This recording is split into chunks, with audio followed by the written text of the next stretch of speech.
menyampaikan apakah sinode itu.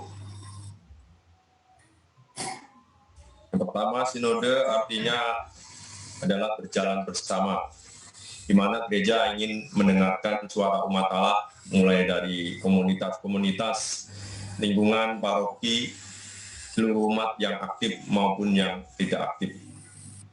Sinode akan dimulai dari tingkat keuskupan, tingkat konferensi wali gereja Indonesia, tingkat kontinental, hingga akhirnya gereja universal pada tahun 2023 nanti.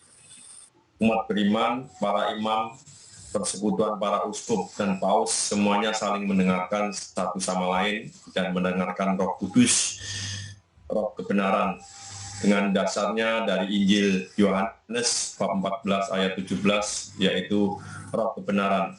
Dunia tidak dapat menerima Dia sebab dunia tidak melihat Dia dan tidak mengenal Dia, tetapi kamu mengenal Dia sebab Ia menyertai kamu dan akan diam di dalam kamu. Kita bersama dengan penuh keyakinan untuk memasuki jalan sinodalitas ini. Jadi sudah disebutkan tema sinode pada malam hari ini, yaitu demi terwujudnya gereja persekutuan, partisipasi dan misi. Semoga dengan sinode nanti kita bisa menyampaikan apa yang menjadi ungkapan-ungkapan hati kita. Persekutuan atau partisipasi atau misi, yaitu mulai pembaptisan seluruh umat Allah berbagi martabat dan panggilan yang sama untuk berperan aktif dalam kehidupan gereja di paroki, komunitas kategorial, komunitas religius, sekolah, baik lelaki maupun perempuan, orang muda maupun orang tua. Kita diundang untuk saling mendengarkan agar dapat mendengarkan bisikan Roh Kudus yang datang untuk membimbing usaha-usaha manusiawi kita, membentuk persekutuan yang lebih dalam untuk karya misi kita di dunia.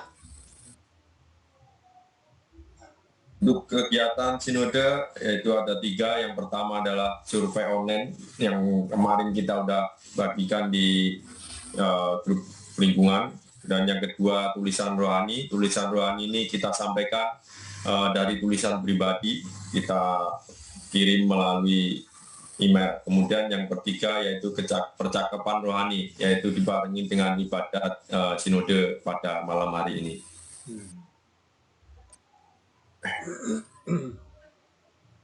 Menangkap pengalaman, persepsi atau kesan harapan umat Allah melalui data kuantitatif, yaitu survei online yang ditutup pada tanggal 15 Desember 2021 dengan link yang sudah tertera di layar ini.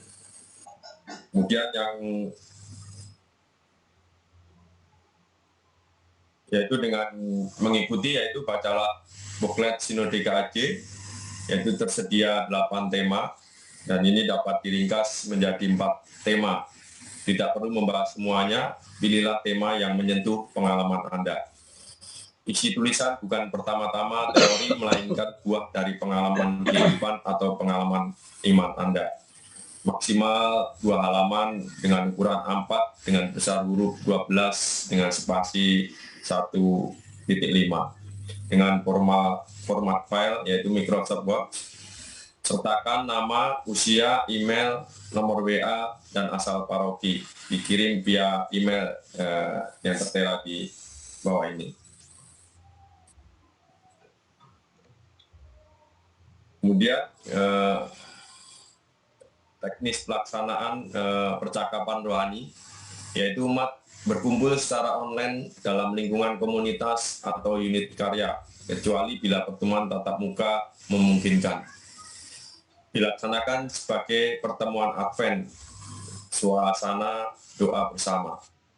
Seorang fasilitator bertugas memimpin proses dan seorang notulis bertugas membuat catatan atau notulen maksimal 2 halaman A4 dengan spasi 1,5 dengan font huruf 12. Notulen disertai data, nama lingkungan, waktu penyelenggaraan, jumlah peserta, nama paroki, dan panitia sinode menyediakan PPT untuk memandu pertemuan sinode ini. Dan hasil percakapan rohani ini dikirim via email.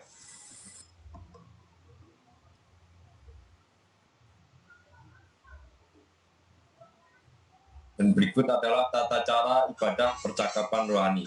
Yang pertama yaitu lagu pembukaan.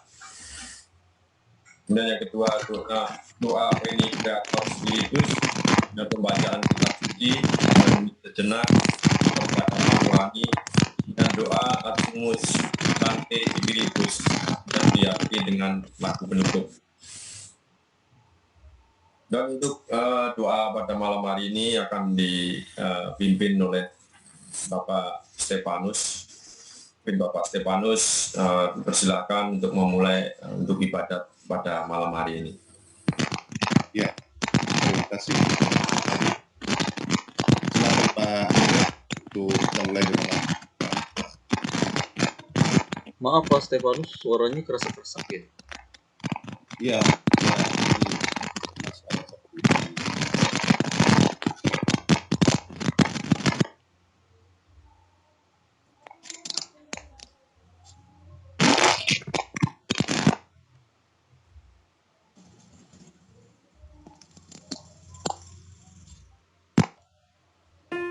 masih nggak Pak? Udah enggak? Oke.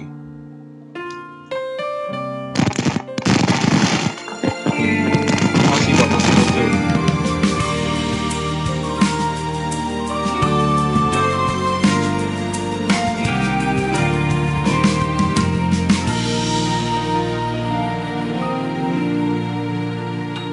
Kita sebagai gereja persekutuan umatnya berjuang semakin mengasihi, peduli dan bersaksi.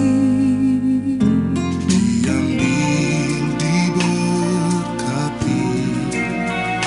dipujah dan dibagi, kita wartakan kasih Tuhan di setiap sendi kehidupan.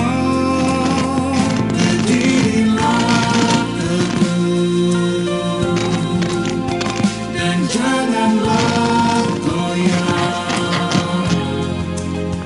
lihatlah selalu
Mari Bapak-Bapak, Ibu, kita hening untuk berdoa. Demi nama Bapa dan Putra dan Roh Kudus. Amin. Ya Allah, Engkau yang mengajar hati umat-Mu dengan penerangan Roh Kudus. Berilah kami dengan perantaraan Roh Kudus kebijaksanaan yang sejati, serta karunia selalu merasa gembira atas penghiburannya. Dengan pengantaran Tuhan kami Yesus Kristus, Putra-Mu, yang bersama Dikau hidup dan berkuasa dalam persatuan dengan Roh Kudus, Allah sepanjang segala masa. Amin. Demi nama Bapa dan Putra dan Roh Kudus. Amin. Silakan Pak Agus.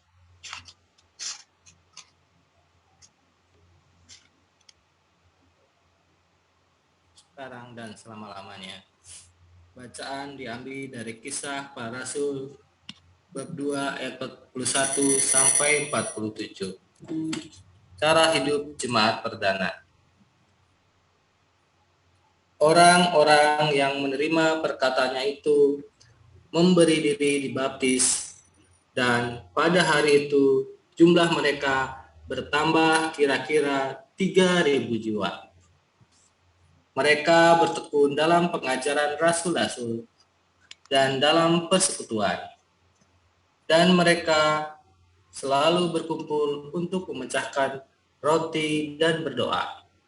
Maka ketakutanlah mereka semua, sedang rasul-rasul itu mengadakan banyak mukjizat dan tanda. Dan semua orang yang telah menjadi percaya tetap bersatu, dan segala kepunyaan mereka adalah kepunyaan bersama. Dan selalu ada dari mereka yang menjual harta miliknya, lalu membagi-bagikannya kepada semua orang sesuai dengan keperluan masing-masing. Dengan bertekun dan dengan sehati mereka berkumpul tiap-tiap hari dalam bait Allah. Mereka memecahkan roti di rumah masing-masing secara bergilir dan makan bersama-sama dengan gembira dan dengan tulus hati sambil memuji Allah.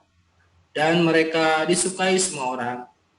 Dan tiap-tiap hari Tuhan menambah jumlah mereka dengan orang yang diselamatkan. Demikianlah sabda Tuhan. Syukur kepada Allah.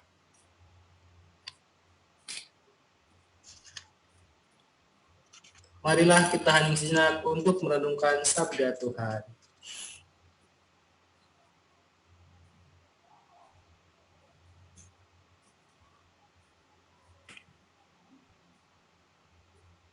Silakan Pak Stefanus. Oke. Kita lanjutkan untuk teknis percakapan rohani. Semua partisipan diharapkan secara aktif terlibat dan bersedia membagikan buah pikiran, pengalaman, dan permenungannya secara terbuka, bebas, dan tanpa ragu-ragu. Fasilitator bertugas untuk mengatur alur percakapan rohani dan mempersilahkan umat untuk mulai berbicara. Pertanyaan akan disajikan satu persatu dari tiap tema dan langsung dijawab oleh audiens yang berkenan. Notulis membuat catatan poin-poin pokok dari ungkapan pengalaman umat. Kita diajak untuk memberi perhatian secara aktif kepada teman-teman yang sedang berbicara, mengikuti gerak rohani dan perasaannya tanpa menghakimi. Di sini ada 4 tema tersedia yang merupakan tema Sinode KAJ 2021 ini, yaitu 1, sinodalitas dalam gereja, 2, umat Katolik terlibat dan bersuara di tengah masyarakat, 3, karya misi gereja, 4, dialog lintas agama dan lintas gereja, ekumenis. Namun tema yang akan kita diskusikan malam ini adalah kita milih tema 1 dan 2. Pertanyaan dari tema 1 di sini adalah terkait kepemimpinan imam atau klerus di paroki atau komunitas Anda. Di komunitas paroki kita, apakah terjalin kerjasama, saling mendengarkan dan menghargai pendapat, ada kesetaraan antara imam dan umat, atau sebaliknya masih sangat pastor sentris, klerikal, dan imam dianggap lebih tinggi? Pertanyaan kedua, apakah dalam kebijakan dan aktivitas pastoral kita juga memberi perhatian dan mendengarkan suara orang yang mungkin tidak kita perhitungkan selama ini, misalnya orang miskin, orang muda, umat berkebutuhan khusus, umat difabel, kaum perempuan, dan single mom, dan lain-lain sebagainya. Pertanyaan untuk ketiga dalam tema satu ini adalah, apakah komunitas atau paroki kita saat ini rukun, gembira, dan saling meneguhkan, atau sebaliknya ada konflik-konflik yang memisahkan satu dengan yang lain? Apa penyebabnya? Apakah ada orang-orang yang tersingkir dan memisahkan diri karena konflik itu? Apa usaha kita untuk mendamaikan? Apakah berhasil? Terus kita lanjut baca dulu Pak ya, sampai tema 2 ya Pak Andre ya. Iya Pak. Untuk tema 2, umat Katolik terlibat dan bersuara di tengah masyarakat. Pertanyaan 1 dan 2, sebagai umat Katolik, apakah kita terlibat dalam kehidupan di tengah masyarakat?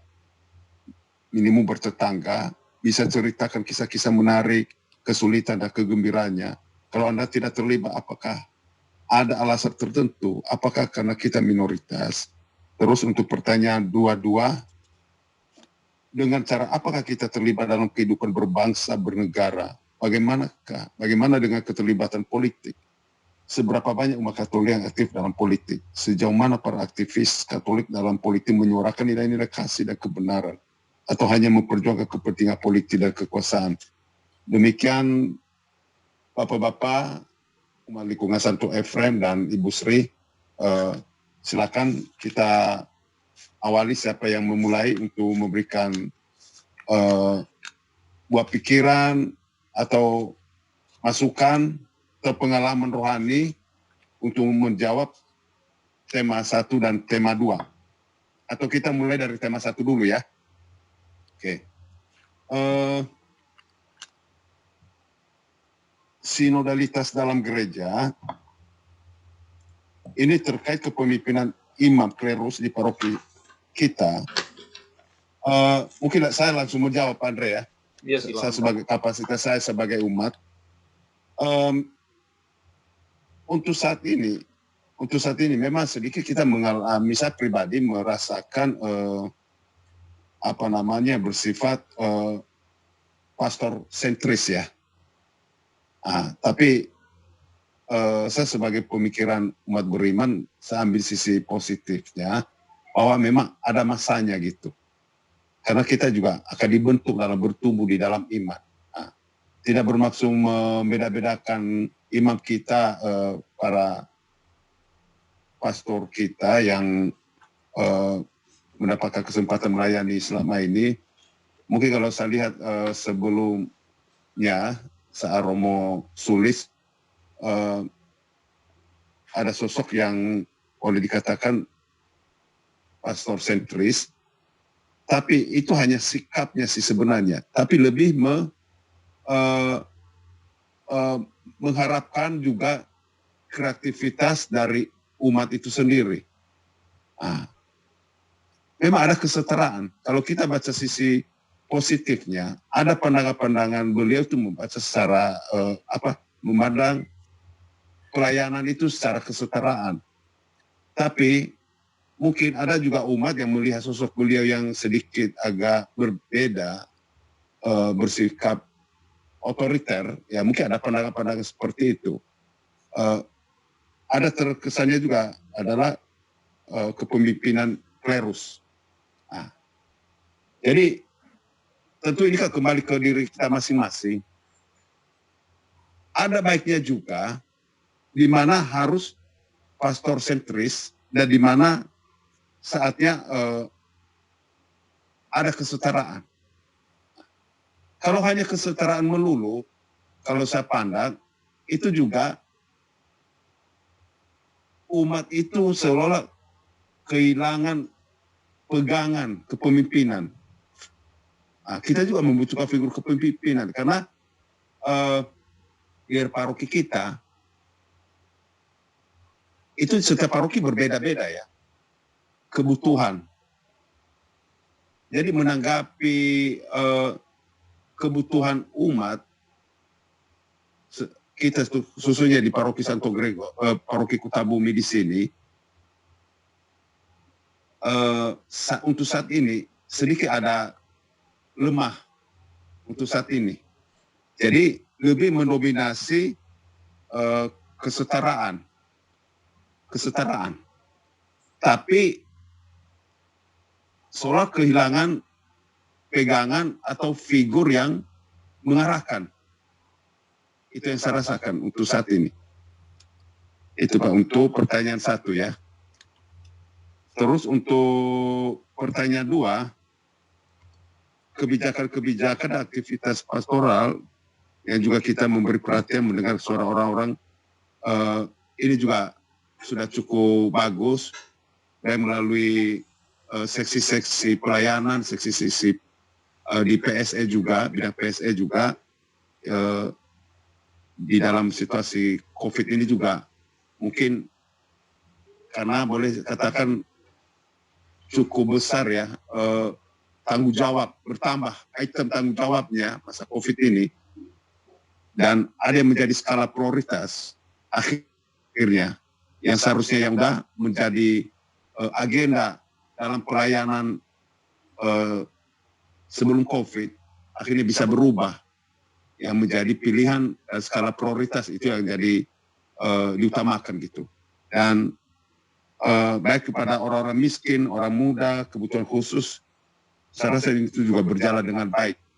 Walaupun keterlibatan pengurus-pengurusnya di sini memang kalau saya pandang proaktifnya kurang. Itu memang membutuhkan semangat. Skill ada, tapi manajemen dalam suatu persekutuan dalam pelayanan itu masih kurang.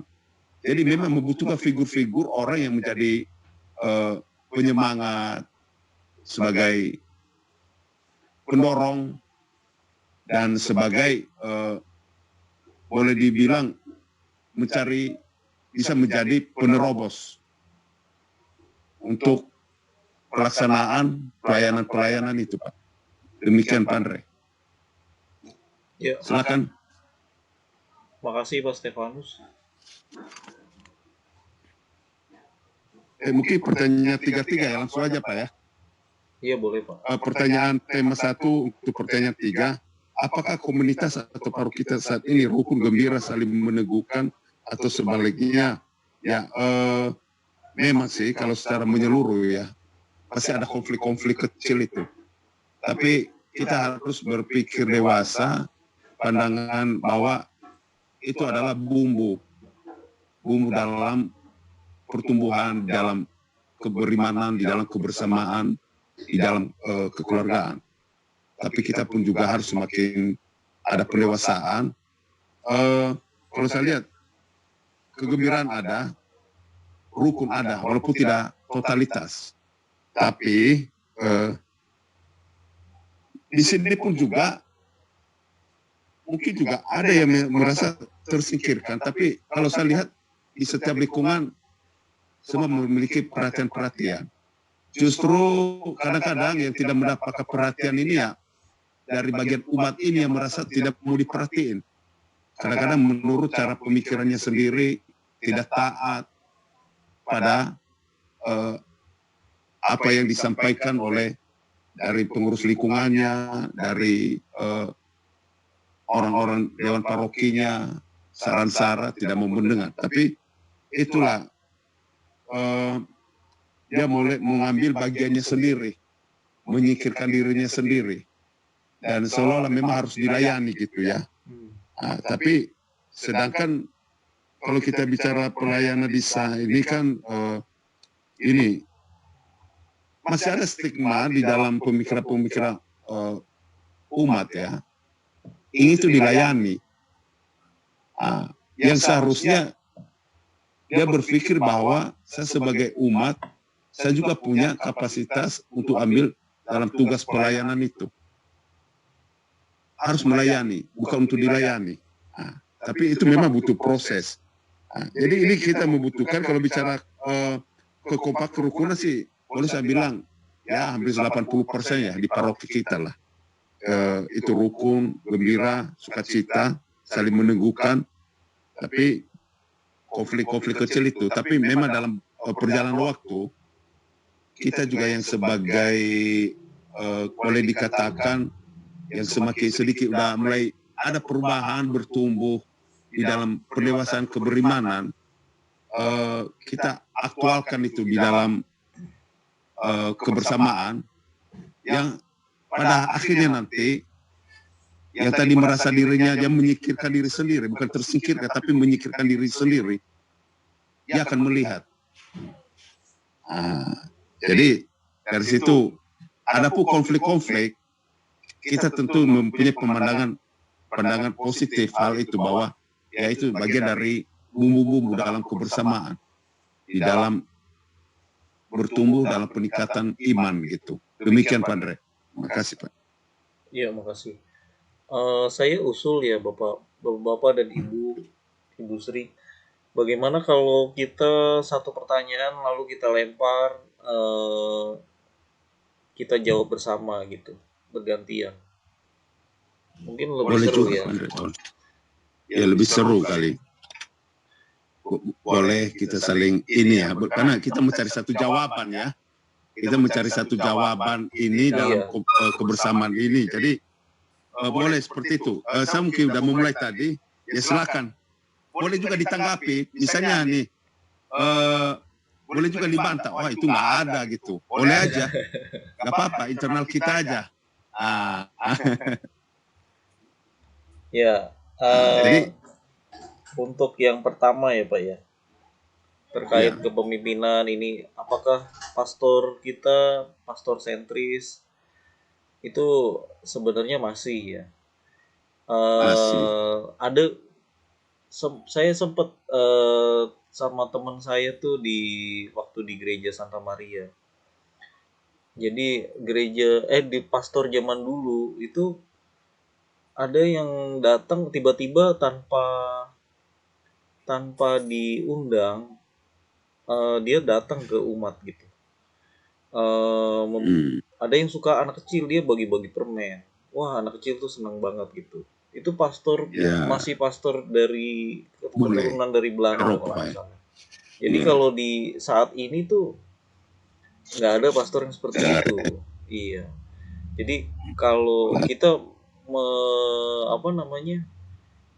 kehidupan sebaiknya sih hal yang indah itu diulang kembali gitu, supaya kedekatan antara pastor dengan umat itu lebih erat gitu. Pastor lebih disukai sama umat gitu, bukan sesuatu yang hanya ditemui seminggu sekali gitu ya, dalam situasi yang formal di gereja kan pasti serius ya, nggak bisa bersenda gurau gitu ya. Nah itu mungkin kalau dulu waktu saya baru-baru di Tangerang lagi tuh, Romo siapa ya yang gemuk tuh ya, datang ke ke ini ya, acara offline sih waktu itu ya, datang ke warga ya, kegiatan lingkungan. Kalau sekarang mungkin emang agak susah ya, cuma mungkin untuk datang ke satu rumah itu mungkin masih dimungkinkan ya. Cuma tata aturan sekarang terlalu baku ya. Prodiakon aja nggak boleh naik ke altar ya. Iya, jadi supaya mungkin karena korban dari pandemi ini Pak ya, Pak Stefanus ya. Imam itu banyak yang meninggal mungkin ya. Ini sih Pak Andre, kalau menurut saya, kalau kita pandai yang awal dulu, memang pada zamannya itu ya, pada masa itu mungkin masih relevan ya. Iya. Kata begini, pastor itu datang melayani, mengambil hati umat mungkin, melayani seperti itu kan. Jadi akhirnya mereka termotivasi, semangat mau gereja, karena pemahaman umat pada masa itu juga masih awam. Oke. mungkin untuk saat ini juga udah kurang relevan ya. Kurang Mungkin umat relevan, pun juga dilayani begitu, apalagi di perkotaan ya, pasti mungkin merasa terganggu. Nah, dulu bangga memiliki romo, sekarang kan ya udah biasa-biasa aja, ya kan? Iya. Nah, jadi walaupun juga masih sebagian besar masih boleh katakan mengagungkan imam. Nah, itulah sosok kepemimpinan imam itu juga sangat masih memikat hati sih sebenarnya. Berpengaruh. Itu juga dibutuhkan. Ya, berpengaruh. Jadi karena suatu kebijakan juga tidak akan terombang-ambing kalau pemimpinan imam itu dia hanya di posisi kesetaraan aja gitu. Jadi ada saatnya dia harus memperlihatkan juga eksistensi kepemimpinannya, dan ada saatnya juga di mana dia letaknya untuk kesetaraan gitu. Jadi untuk saat ini, kalau kita bicara saat ini kan, yang terjadi saat ini yang kita bicara mungkin si Andre, memang masih ada di generasi-generasi seperti kita ini sebenarnya masih dibayang-bayangi kesenangan bagaimana imam itu melayani, datangi ke rumah kita itu merasa bangga kan.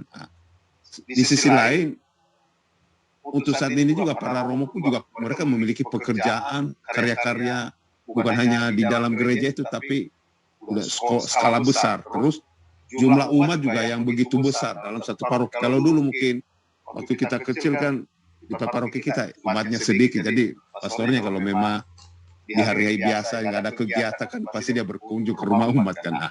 Tapi dengan kita mendapatkan pelayanan itu pun juga sebenarnya ya kita pun juga harus bisa mengikuti jejak mereka loh. Tidak harus jadi imam, tidak harus jadi klerus. Kita juga menjadi pelayan. Pelayan untuk berkunjung kepada umat juga, bukan hanya semata-mata tugas pengurus atau ketua lingkungan. Ya kita juga sebagai umat juga punya peran gitu. Jadi merasa memiliki dan tanggung jawab gitu. Nah, itu kalau dari saya, Pak Andre. Kalau menurut Pak Edi, Pak Agus, Bu Sri bagaimana?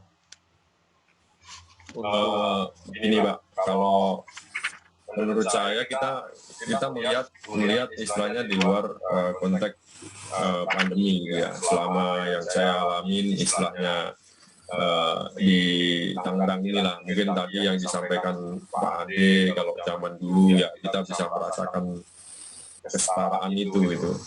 Memang untuk saat ini hampir rata-rata semua faktor sentris ya. Jadi dia menganggap bahwa imam itu paling tinggi. Jadi mungkin saya selama di Gregorius gitu ya, kita bisa melihatlah gimana ya kalau kita melihat gimana hubungan antara pastor dengan umat di luar, istilahnya di luar kita acara ibadat gitu ya. Kalau secara ibadat pastilah pastor sentris itu karena memang imam yang memimpin gitu. Mungkin di luar untuk ibadat yang istilahnya untuk kesetaraan itu ya saya lihat memang masih istilahnya masih kurang. Mungkin hanya pastor itu kebanyakan dengan orang-orang pengurus-pengurus terdekat atau apa yang di lingkungan gereja gitu. Tapi untuk ke sesama umat ya, contohnya kalau kita istilahnya kita ada di gereja atau ada kegiatan apa di luar ibadat gitu kan, seringkali saya lihat ya pastor itu masih istilahnya masih untuk kesetaraan itu masih istilahnya batasnya pilih-pilih, nggak semuanya dia bisa cover gitu. Contohnya kita ketemu istilahnya ketemu hanya saya kan sering kalau ngurus apa di sekretariat apa gitu kan, istilahnya kan kalau nggak kita tanya atau apa ya mereka juga diem aja gitu kan, sehingga oh ya mungkin kalau ini mungkin pengurus ke sekretariat ya basa-basi lah. kata dua kata gitu kan. Jadi kayak ada emang hubungan keratan gitu. Tapi selama saya alami gitu memang masih kurang ya. Iya. Dan Nggak kalau ada. pastor yang sekarang ya karena baru ya saya udah ketemu beberapa kali di luar ibadat ya masih kayak gitu atau karena belum kenal atau masih baru ya kurang tahu juga ya kalau yang pastor-pastor baru ini. Mungkin yang saya rasakan sih kayak gitu Pak Ade, Pak Step. Selama saya di Gereja sih ya gitu. Ya, makasih Pak Edi. Kalau Pak Agus nih sebagai DPH, Bu Sri juga ya nanti menyampaikan ya. Sebagai Ini ya, terkait apakah terjadi kerjasama saling mendengarkan dan menghargai pendapat ya. Karena kan di DPH kan bisa kelihatan ya. Iya. Beda dengan yang sebelumnya. Kalau yang sekarang ya lebih bisa mendengarkan. Bisa mendengarkan dan menghargai pendapatnya. Terlepas yang lalu agar kita bisa berkreatif mungkin kan. Ya, tapi yang saya lihat kalau yang sekarang ya kan, untuk dalam hal kalau di DPH kan suka ada rapat tuh Andre. Iya. Di situ kita mengungkapkan pendapat apa gitu. Ya udah di situ sepakati bersama kalau itu baik untuk bersama ya bersama-sama. Misal saya punya pendapat kayak gini ya udah kalau itu memang itu dilakukan kayak gitu. Jadi tidak pansosentris masih ada tapi ya tidak sangat lah gitu. Yang saat ini yang saya rasakan dan saya juga sependapat dengan Pak Edi aja di luar umat ya. Saya aja pengurus sama Romo yang baru ini kalau ketemu juga sama dia Pak Edi. Sama tentang Romo Wahyu itu. Mau nanya gimana? Ini saya ini Romo kayak apa? Saya gitu juga. Benar Pak Edi. Padahal saya kadang ya kalau ngobrol kan sepenuhnya aja jadinya gitu. Mungkin karakter Romo saya lihat mungkin karakter Romo Wahyu pendiam. ini kayaknya orangnya emang diem, tapi kalau Romo dia sekali ngoceh, cuma emang kayaknya kesannya ada jarak. Walaupun saya di pengurus ya, di pengurus aja kelihatan ya kalau orang mah tidak merakyat, kurang merakyat ya kalau begitu, ya kan. Cuma emang yang saya lihat juga mungkin karena masa pandemi juga saya lihat tuh Romo-Romo di sini juga ya setidaknya dia mengaplikasikannya dengan Zoom. Kayak yang kemarin misalnya Romo menyapa kan gitu kan misalnya karena kan kondisi saat ini tidak memungkinkan untuk ke sana. Nah, itu salah satunya biar Romo mengenal umatnya dan yang saya lihat juga sekarang Romo juga mau terjun kalau ada yang meninggal langsung melayani. Kalau dulu kan ya terbatas lah gitu. Yang sekarang cuma memang yang saya lihat kesannya sekarang ya emang imam masih dianggap lebih tinggi sih. Imam itu emang masih dianggap lebih tinggi gitu. Kalau pasca-sentris sih masih ada, tapi hanya hal-hal tertentu saja kayak tadi misalnya kayak liturgis kan, karena udah ada pedomannya harus seperti itu gitu. Cuma untuk hal-hal yang lain misalnya dengan hal yang sekarang yang saya rasakan untuk mendengarkan, ya mendengarkan, jadi mendengarkan. Orang Wahyu itu orangnya diem, tapi dia mendengarkan sebenarnya gitu. Kalau ada orang umat ngomong apa-apa dia mendengarkan, tapi yang saya lihat itu dia karakternya emang diem gitu. Karakter dia itu. Kalau diajak ngobrol saya kadang-kadang suka jadinya mau ngobrol itu. Karena emang mungkin wataknya seperti itu ya. Ini ya, kalau Romo Wahyu, Romo dia sudah saya jarang ngobrol karena kan kadang-kadang yang saya lihat itu ya di lingkup gereja aja kan kadang-kadang mungkin apa Romonya sibuk, kadang-kadang di dalam gitu jarang keluar muter kan gitu ngobrol sama siapa. Atau dulu kan Romo Suri kan muter kemana ngobrol kan gitu, ada plus minusnya lah gitu. Mungkin ya masukan mungkin untuk Romo sekarang ya lebih dekat ke umatnya kan gitu. Itu aja. Ya, makasih bagus. Introvert ya Romo Wahyu ya berarti. Ya, Bu Sri bagaimana Bu Sri? Menurut Bu Sri, mari Bu, silakan Bu.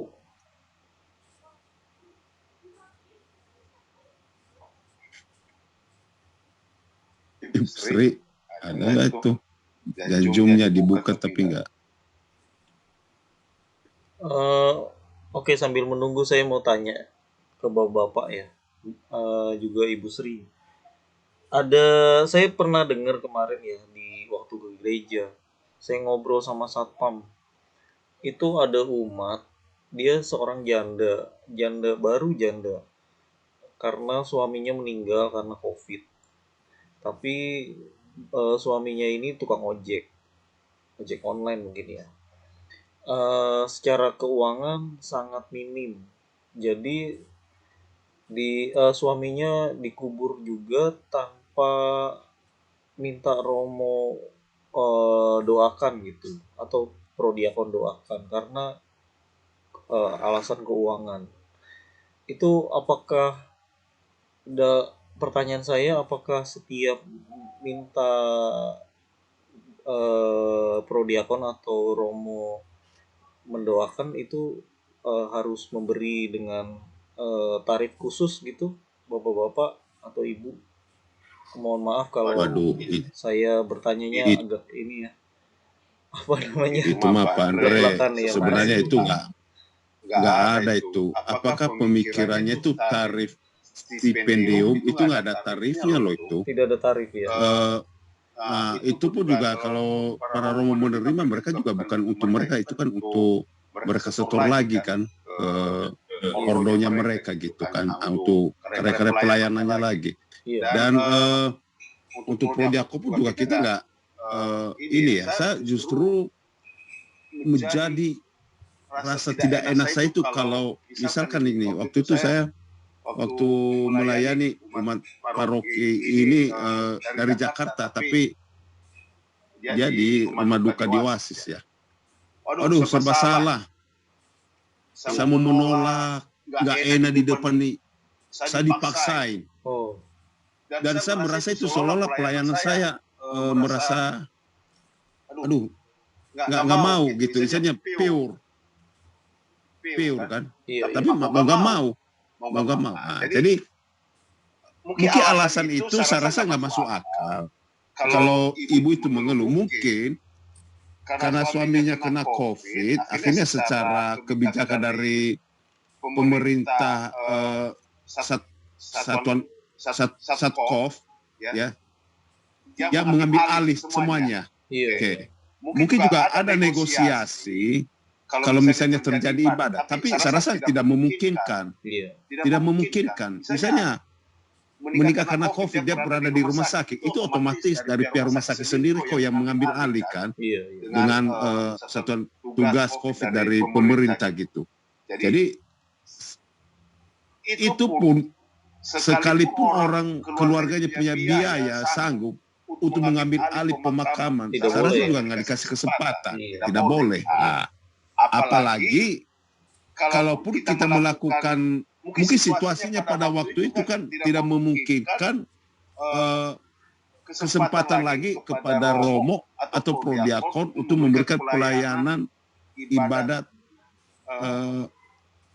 pelepasan jenazah dan sampai ke pemakaman gitu Pak. Iya. Nah, jadi itu juga harus diketahui alasannya. Dan mungkin dia juga nggak terlayani, jadi akhirnya ibu itu juga merasa tersingkirkan karena dia merasa mungkin karena saya orang susah. Iya. Nah, kadang-kadang juga ada pemikiran orang seperti itu. Iya. Itu hanya jalan pemikirannya. Istilah situasinya mungkin juga ketua lingkungannya hanya nggak komunikasi, ya kan?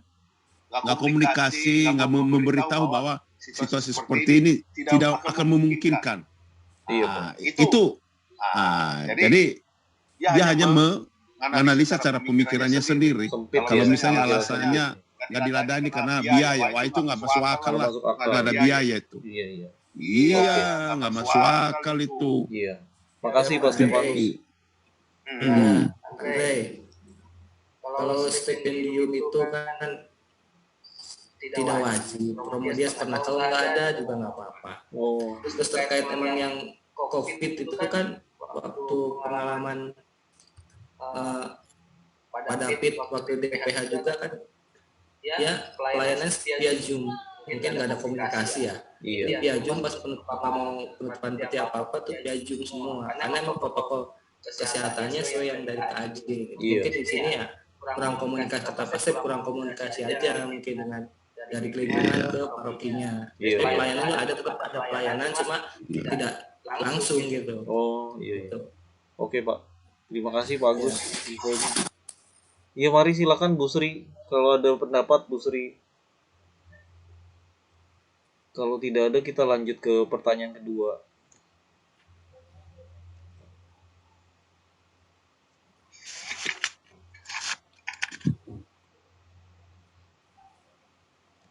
Langsung kita simpulkan aja ya. Ya, mari silakan Bu Sri.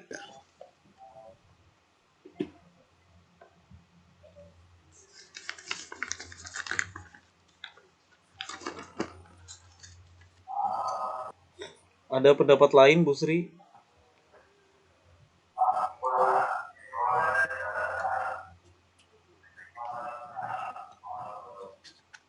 Ibu Sri ada sedang ini di Zoom.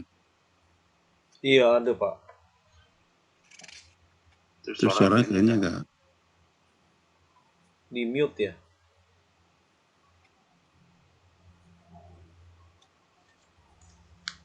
Audionya dibuka dulu Ibu Sri kalau mau. Oke, ya silakan Bu Sri. Iya, oke. Ada. Ya, nanti kalau mau berpendapat silakan ya Bu Sri. Ya, kita lanjut pertanyaan kedua ya. Untuk pertanyaan kedua, apakah dalam kebijakan-kebijakan dan aktivitas pastoral kita juga memberi perhatian dan mendengarkan suara orang-orang yang mungkin tidak kita perhitungkan selama ini? Mungkin ini tadi sudah dibahas mungkin ya. Dengan prosedur dari KAJ ya, Zoom ya. Ya itu salah satunya. Dan kegiatan-kegiatan pembagian sembako, kegiatan pelayanan umat dalam kesehatan juga, saya rasa juga sudah diperbuat lah selama ini. Iya, vaksin juga ya. Iya. Semua udah difasilitasi, mereka udah bekerja dengan baik. Kalau kesehatan itu seperti apa Pak bentuknya Pak? Yang udah dilakukan? Ya, Kita kan bantuan kesehatan. Bantuan kesehatan gitu ya Pak? Ada bantuan kesehatan untuk pengobatan juga ada, khusus dari PSE. Terus klinik kan ada, kadang-kadang orang habis dari gereja bisa periksa di situ. Untuk masa pandemi ini tetap ada Pak ya? Nah, ada. Oh iya. Mulai saya sekarang, kalau waktu itu nggak ada. Iya. Kalau yang sekarang udah mulai dibuka. Udah mulai kan dibuka sekarang ya? ada tim kesehatannya, TGKP-nya. Iya. TGKP, tim kesehatan.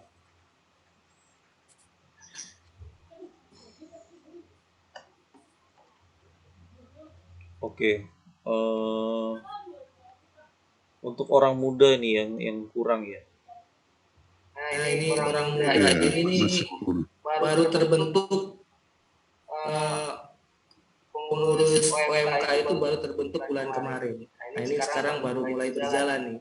Oh iya. Untuk orang muda ini, ya ini baru kemarin sudah mengumpulkan tiap wilayah orang-orang muda untuk berkomunikasi. Tapi ya sekarang udah mulai jalan lah orang muda ini, yang orang OMK ini. Iya. Sebenarnya sejak dulu sih sebenarnya, cuma memang kalau pelaksananya akhirnya juga vakum ya. Ya, hampir vakum, hampir dua tahun, setahun lah vakum itu nggak ada kepengurusan. Tapi mulai ke bulan kemarin udah terbentuk kepengurusan, udah mulai jalan, udah mulai semangat nih anak mudanya ini, udah mulai. Kegiatannya apa aja ya Pak Agus? Tahu nggak Pak? Kegiatannya masih tahap pertemuan ini. Nanti kedepannya ada sih. Masih pertemuan mengenal dulu antar wilayah. Oh, iya, Komsos saja kekurangan orang muda ya. Lagi merekrut ya Pak ya. Biasanya kan ada misa anak muda nanti, itu ada rutin nanti. Oh, ada misa untuk kaum muda ya nantinya ke depannya. Ya kaum muda nanti ada khusus.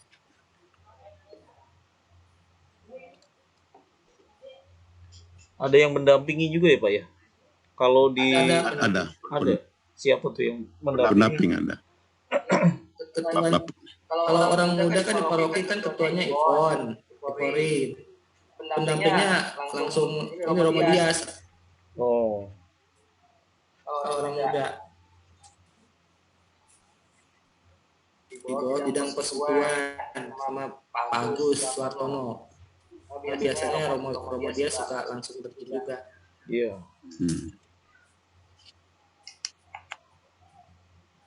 Kalau umat berkebutuhan khusus di paroki kita itu ditangani PSE juga ya Pak ya? Ya, ada bantuan kursi roda pernah itu. Bantuan kursi roda masih ditangani PSE. Iya.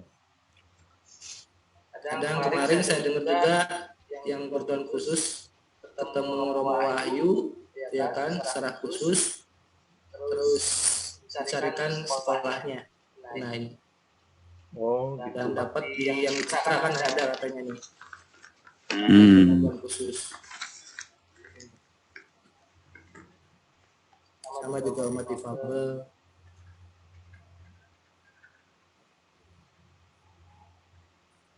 Kalau ini yang kaum perempuan single mom ini ya, Nah itu ini belum ya Pak ya? Ini wadahnya apa ini? Belum. WK ini biasanya kaum perempuan Oh, itu. WK ya, WK. WK berjalan Kadang lancar umat gitu ya. WK vakum juga ya Pak? kadang umat tikung.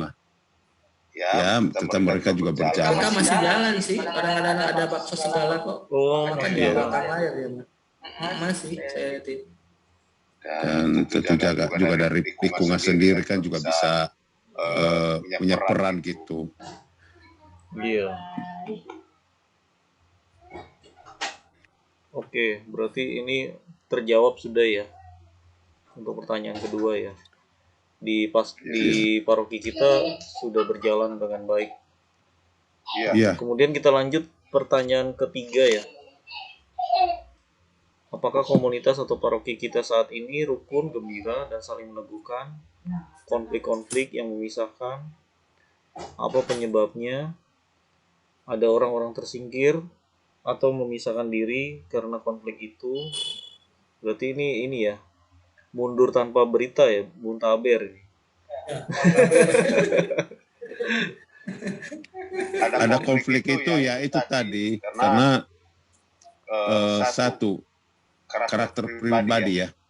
Ya, betul. Karakter Terus pribadi. kedua juga obsesi mungkin yang tadinya di luar pemikiran pada kenyataannya nggak sesuai. Iya. Ya, harapan awalnya tidak sesuai pada kenyataannya gitu. Pasti ada. Iya. Ada umat itu merasa dilayani. Iya. Nuntut hak lagi. Nuntut hak ya. Nuntut hak sama ketua lingkungan. Waduh, pada sama-sama pelayanan. Ya itu kan. Banyak saya dengar itu. Bahkan ada yang melakukan saya berapa umat waktu justru saya nasihati. Kamu itu nggak boleh seperti itu. Kamu menuntut sama ketua lingkungan. Iya. Nah, ketua lingkungan kan dia juga punya pekerjaan sama posisinya, hanya dia dipercayakan. Terus umat itu pun juga kadang menuntut orang itu yang menjadi pengurusnya itu seolah punya kelebihan kayak tingkat dewa lah gitu. Padahal semua orang katakanlah perbuatannya, ya namanya manusia. Nggak ada yang punya cita-cita mau jadi pengurus lingkungan kok. Nggak mungkin orangnya jadi orang benar dulu baru jadi pengurus lingkungan. Iya. Diproses gitu. Ya biar berjalan sendiri menjadi romo juga itu bukan cita-cita dia sejak dia lahir, tapi biar proses alam lah ya, itu terjadi panggilan itu dan dia juga mempunyai pertanggungjawaban di diri sendiri. Misalkan nih mentah-mentah romo misalnya dia berbuat punya kelakuan, tentu umatnya mulia, wah romonya aja begini, ya udah jadi semua semangat umat untuk datang ke gereja. Itu sama aja menambah dosa di dalam diri sendiri. Iya. Dosa satu orang akhirnya mengambil alih. Nah, itu salah. Garamnya Itu manis masih pandangan-pandangan. Itu masih pandangan-pandangan ini ya kurang bagus ya seperti itu. Jadi biarlah dia punya tanggung jawab di dalam diri masing-masing. Mereka juga punya tugas. Sekalipun dia buat salah, Romo, ya, tapi kita harus juga mendengar. Nah, contoh nih, Pandre, Iya. ya. Waktu Romo Sulis pertama dulu kan saya sempat juga agak konflik ya dalam hati waktu itu. Ya. Iya. Tapi saya merenung bahwa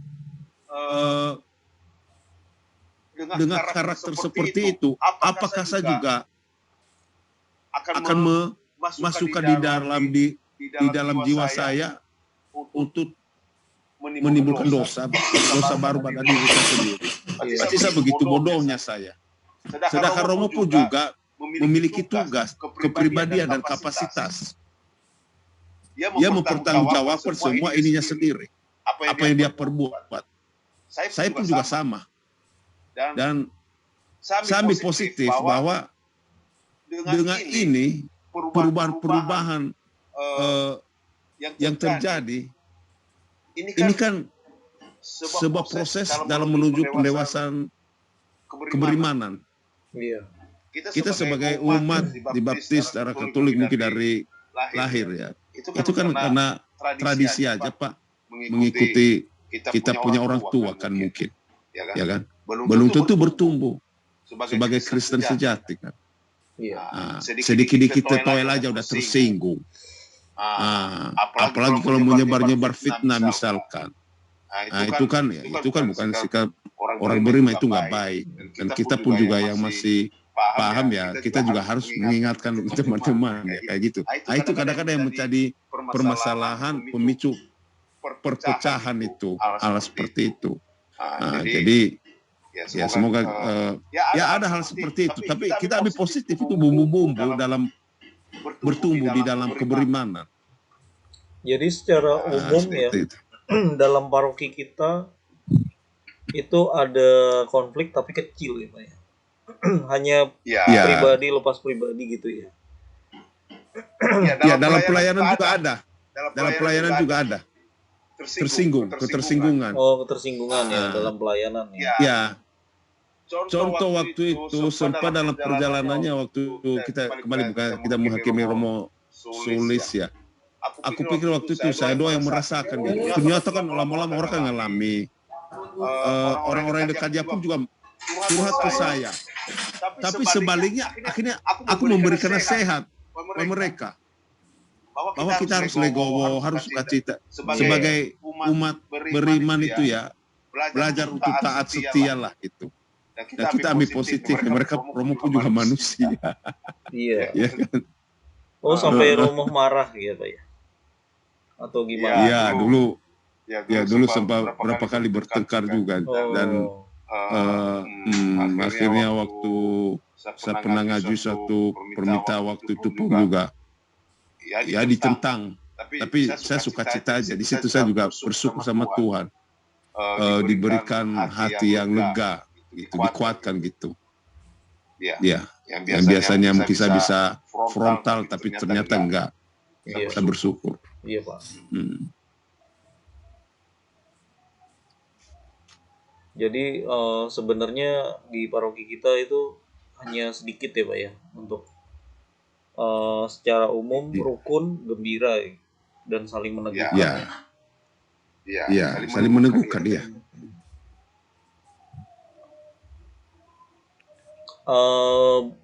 Orang yang muntaber itu banyak ya Pak ya kalau di paroki kita ya. Ada aja sih. Ada ya. Ya itu kata Pak Step. Jadi dia pengennya dilayanin. Pengennya dilayani. Karena ego sendiri sebenarnya. Tapi kalau kita saling memahami ya nggak terjadi gitu. Cuma kan kadang-kadang ya kita nggak memahami Romo seperti itu kan gitu. Kita punya ego sendiri. Ya udah muntaber gitu. Ada kayak gitu Pandre. Iya. Kalau gitu. Jadi manapun lah di lingkungan, kadang komunitas, kadang-kadang paroki itu pasti ada yang konflik-konflik seperti itu ada. Betul. Ya tinggal kita menyikapinya aja gitu. Ya terus pas ke diri masing-masing kata Pak Step itu. Iya. Masih banyak Pak. Egoistis. Lingkungan. Egoistis, ketinggian hati, merasa hebat, lebih hebat, merasa memiliki talenta yang lebih banyak. Itu masih ada itu, masih di diri kita lah, di diri Pikirnya itu, Pak, rata-rata kita berpikirnya jadi bahwa pengurus atau apa itu harus melayani itu. Masalahnya pemikirannya begitu. Dari dirinya sendiri aja nggak ada istilahnya ini baliknya kan. Apakah dia merasa selama ini ya peduli apa enggak kan gitu. Jadi banyak menuntut ya Pak Edi. Ya banyak menuntutnya.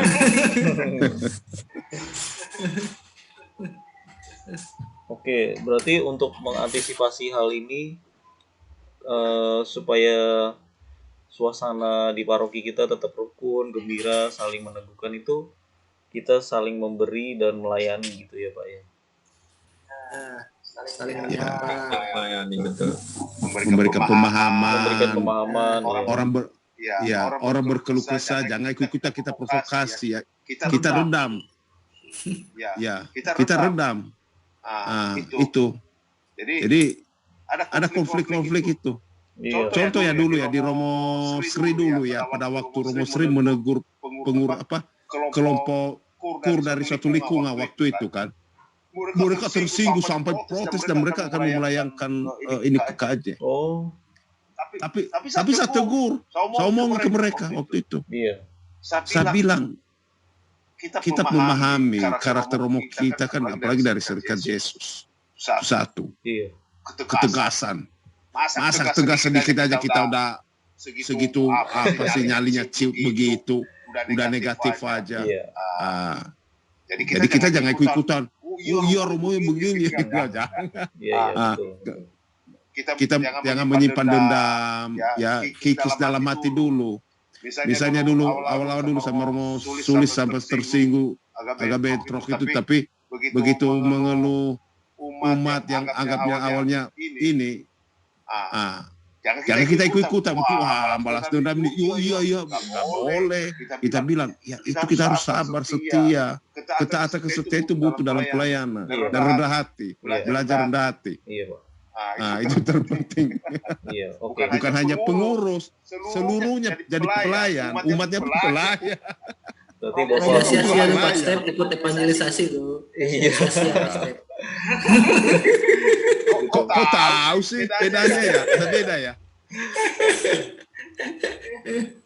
Nanti kalian ikut di ini di Emmaus Journal, bagus banget ini. Sangat membentuk. Roh Kudus itu berbicara dalam hati, memberikan pemahaman secara bijak itu Iya, ada. betul. Angkatan berikutnya ya Pak Stefanus ya. Ya, Pak Agus dan Pak Edi. boleh kalian ikut. Pusri. Tidak akan mengurangi porsi kita kerjaan lah. Bisa kok. Terus rutinitas baca kitab suci kayak Pak Agus kan dalam komunitas De Verbum itu bagus sekali. Iya, ada kita temukan. Walaupun kita juga lemah, Tuhan juga tahu kita lemah, tapi minimum kita pahami kan. Soalnya kita menyelidiki, tapi Tuhan memberikan pemahaman baru. Iya, benar Pak. Iya, bagus sekali Pak Stefanus sudah memberi kesaksian. Tindakan nyata memberi pengaruh positif untuk menjadi garam dan terang berarti Pak dalam situasi bermasalah gitu ya. Oke, terima kasih. Pertanyaan ketiga untuk tema 1 selesai, kita menuju tema 2 ya. Tema 2 ini umat Katolik terlibat dan bersuara di tengah masyarakat. Pertanyaan pertama, sebagai umat Katolik apakah kita terlibat di tengah masyarakat? Kisah-kisah menarik, kesulitan dan kegembiraannya. Kalau Anda tidak terlibat, apakah ada alasan tertentu? Apakah karena kita minoritas? Saya coba jawab ya Pak. Tadi saya jawab di kalau di RT saya sebagai minoritas ya. Kami sebagai suku di RT sebagai orang Kristen ya. Hanya paling ada 4 kakak empat rumah yang Kristen, lainnya mayoritas Iya. Islam. Dan apa namanya, RT di tempat saya itu harus Islam ya, karena menjabat sebagai ini juga berfungsi sebagai ketua lingkungan, tapi dari masjid yang ada gitu. DKM, Iya. ketua DKM. Iya. Saya jujur ya, saya nekat juga sih. Waktu itu ada pemilihan RW. Saya di RT itu pengurus, tapi hanya apa sih ya, bagian kepemudaan kalau nggak salah. Cuma ini hampir tidak pernah bekerja. Iya, nama doang ya. Iya, nggak jelas gitu pekerjaannya apa, itu nggak jelas. Waktu pemilihan RW itu saya nekat, siapa nih warga yang mau mencalonkan diri. Saya bilang, saya Pak RT. Bener, kata dia. Terus begitu diumumkan, saya tuh nggak datang, cuma saya dengar, saya ya sebagian dari warga ketawa gitu. Nah, jadi kesimpulannya saya apa namanya, ya dianggap minoritas gitu, jadi kurang diperhitungkan gitu Pak. Untuk keterlibatan saya paling arisan RT ya, arisan RT sama ini apa, kerja bakti pun Iya.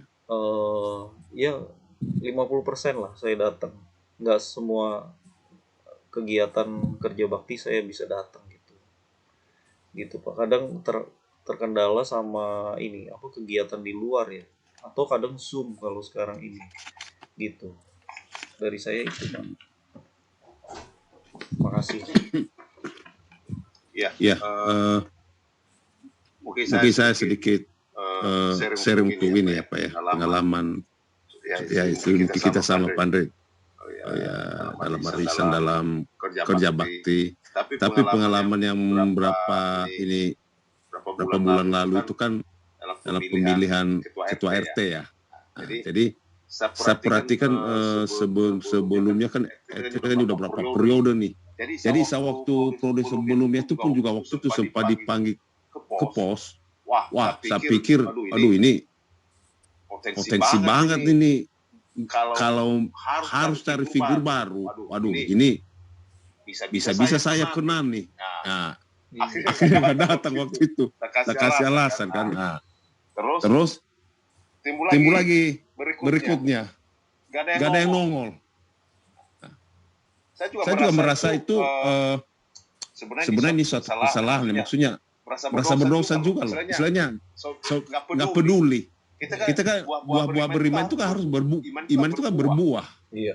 Ya kan? Minim kita hadir, keberadaan kita, kehadiran kita tidak harus ini. Nah, pada saat beberapa bulan lalu kan kemudian nggak ada yang muncul nih. Pak RT langsung nodong saya. Bapak harus nyalon RT. Samanda itu menghargai, satu. Kedua, biar timbul orang-orang yang mau muncul jadi kandidat. Ketiga, itu dua faktor saya untuk membangkitkan semangat, karena dari pengalaman selama ini jarang orang mau berkumpul pada saat penentuan ya. Terus saya juga merasa terpanggil, apapun saya sebagai bagian dari masyarakat, iman kan berbuah, harus terlibat. Oke. Tapi pemikiran saya yang paling ini, saya nggak bisa kerjakan untuk seandainya terpilih pun agak berat buat saya. Satu, itu bukan semata-mata hanya menjadi nama doang. Saya nggak mau. Harus memang benar-benar punya karya, berkarya dan nyata bagi RT. Itu beban psikologi buat saya Pak. Bukan sekedar nama nggak perlu. Jadi apa yang saya harus perbuat, bisa nggak mendapatkan terobosan. Pada akhirnya terjadilah. Kalau saya punya kemauan waktu itu dari tim pemilih, boleh dimainin sebenarnya, tapi saya nggak mau. Cara fair aja lah. Saya juga kalau hanya meneruskan jadi RT tapi nggak berbuat, hanya begitu-begitu aja, kayaknya juga malu hati lah di diri saya dulu kan, nggak berbuat. Jadi saya bersyukur sama Tuhan. Ya waktu itu saya suaranya kecil cuma 20 suara ya dari 50 kakak di sini. Udahlah, puji Tuhan lah. Yang penting saya udah ambil peran, tapi puji Tuhannya nggak terpilih. Iya. Iya, makasih. Demikian Pak. Pak Stefanus, makasih. Ya, mari silakan Pak Edi, Pak Agus, Bu Sri.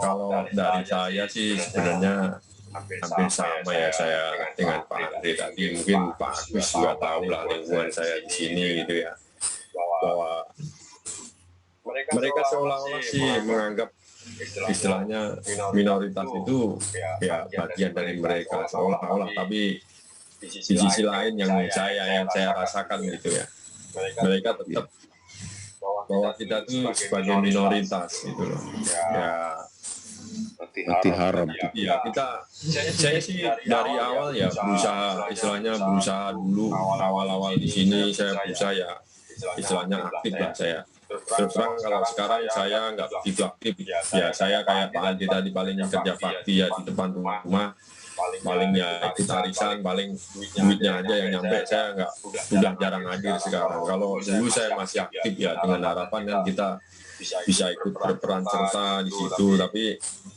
gimana ya, kalau apakah ini penilaian saya pribadi atau gimana ya, jadi menganggapnya itu kurang gimana ya. Dulu contohnya gini ya, ini cerita aja gitu kan, dari tahun-tahun awal, mungkin tahun pertama, kedua, ketiga di sini gitu ya, kan saya di DRT sini ya udah 10 tahun ya, nggak kerasa udah 10 tahun ya, lebih sedikit gitu. Terus setiap lebaran itu saya masih keliling gitu, dalam arti keliling pribadi sendiri ya, rumah ke rumah, karena kita juga masih menghargai mereka gitu lebaran. Dan mereka pun dari awal-awalnya juga mereka juga kalau Natalan ya mau hadir apa gitu, gantian lah gitu, seolah-olah bagus juga gitu dari awal. Tapi sini ke sini gitu mungkin ya ada politik tadi ya, itu terkontaminasi masalah itu. Jadi kan istilahnya kan dampak itu kan nyampe sekarang Pak, istilahnya dampak politik agama tadi dipakai tadi kan. Jadi di sini itu seolah-olah ya udah mereka menganggapnya ya kayak gitu kan, kita adalah kaum minoritas. Dari awal dulu kayak lampu gitu kan, masih saya yang benerin keliling lah kalau ada yang ini. Tapi kan saya terus merasa saya sebenarnya udah ikhlas, tapi saya itu merasa setiap itu pasti saya dicari, dan mereka banyak yang nontonnya, jadi seolah-olah saya tontonan itu di atas gitu kan. Saya bikin lah, saya kalau saya tanggung jawab saya siapa gitu kan. Mulai dari situ saya mulai mundur sedikit, karena yang bisa kan bukan saya aja gitu kan, ya harus yang lain lah kan, dia gitu, jangan saya. Jadi saya juga merasa begitu. Terus dalam hal inilah apa ada istilahnya orang hajatan apa kan, mereka kan sering istilahnya ya apa ya syukuran atau apa, itu kan harapan saya itu saya beberapa kali ada tuan rumahnya yang istilahnya langsung lah ke saya gitu, nanti hadir, saya pasti hadir, biarpun saya ikut panggilan saya hadir, karena saya diminta dan saya cukup duduk dan saya menghargai mereka gitu kan. Tapi kesini itu istilahnya apa ya, jadi kadang saya bingung gitu, mereka ada syukuran tapi nyuruh ngundang itu nyuruh seseorang, jadi keliling kalau ketemu di saya dilewatin, dan saya mau hadir tapi nggak diundang, nggak hadir takutnya saya diundang gitu kan. Saya putusin ya udah, kalau emang saya nggak ada tembusan saya nggak hadir, karena saya berpikiran begitu. Pernah ngasih undangan akikahan gitu pakai selebaran itu, saya di situ dibagi semua, saya nggak dibagi gitu. Pikiran mau udah berarti saya minoritas ini emang nggak dibutuhin itu. Saya terus terang berpikirnya begitu, apakah karena perasaan saya atau di lingkungan saya, maksudnya di lingkungan RT saya sih ya vakum lah istilahnya, dalam arti vakum. Kalau kegiatan-kegiatan yang saya kayak Pak Andri, banyak kan paling kerja pagi udah yang depan rumah sama Rudi Rai itu Pak. Ya, terima kasih Pak Edi curhatnya dan ininya ya, apa namanya, pengalaman pribadinya Pak. Sangat ternyata kondisinya hampir sama. Iya, silakan Pak Agus. Cerita awal saya menempati rumah sampai sekarang saya menjabat sebagai sekretaris RT. Amin. Udah hampir Hebat. 3 periode ya. Wah, Mau 4 periode. yang saya rasakan, yang saya rasakan kalau di RT saya ya, kita emang minoritas ya. Di sini tuh saya merasa emang minoritas. Tapi yang saya lihat kalau di RT saya itu, yang penting kita bisa membaur dengan membawa diri, menyesuaikan dengan warga. Itu kita itu dipandang gimana gitu sama yang lain gitu ya. Pengalaman saya, kadang-kadang saya kalau ada tahlilan di tempat sini, berdoa gitu kan, ada yang meninggal, tahlilan, yang saya datang kan, walaupun saya nggak diundang gitu kan, ada di grup aja sih, di grup kan, yang saya lihat itu dia kelihatan senang gitu. Saya duduk paling samping, kalau nggak di tengah, apa-apa dengerin aja. Tapi yang saya lihat tuh tuan rumahnya itu kelihatan senang gitu. Tapi mungkin orang lain mungkin nggak tahu ya. Tapi yang di RT saya kayaknya senang banget gitu lihatnya itu. Ada kita kadang-kadang ya tetangga yang di tempat saya, kalau ada acara seperti itu, hanya saya doang yang suka ikutan. Mungkin karena kebiasaan saya dari dulu ya. Kebiasaan saya dulu Pembauran. ada gitu ikut aja gitu gitunya. Jadi ya udah, kalau di RT saya berangkat, tapi kalau di RT yang lain saya nggak ikutan karena saya nggak enak. Takutnya wah gimana kan gitu kan. Tapi kalau di RT sendiri karena saya udah paham ya kan, udah datang aja gitu di situ. Terus ya selama ini ya memang yang minor tanda kutip yang jadi ketua pasti ada gitu. Kalau orang muslim kan pasti kan harus yang muslim kan ketuanya gitu. Tapi saya udah tidak memandang itu.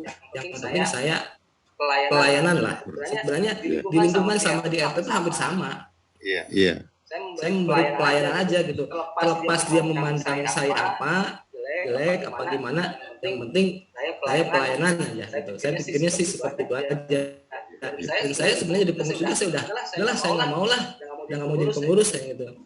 Gantian yang lain kan gitu. Tapi ketua RT-nya milih saya juga nggak enak. Ini kata pastep katanya kan, pelayanan katanya. Kalau istilahnya orang gereja tuh harus ada pelayanan di RT kan gitu kan.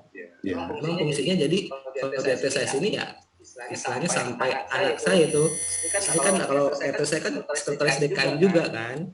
Terus ada Pak Teguh itu kan sesepuh DKM. Kadang-kadang anak saya yang kecil itu kadang diajak main ke rumahnya gitu kan. Ya kata saya, kalau menurut saya fanatik dalam hal agama ya fanatik dia. Tapi kalau dalam hal kalau kitanya bisa membawa masuk di situ sih nggak masalah sih, kadang saya bilang gitu kan.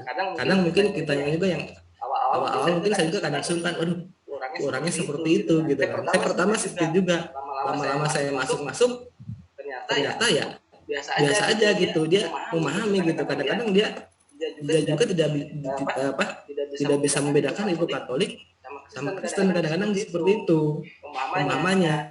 Kadang-kadang seperti itu yang saya lihat di sini tuh.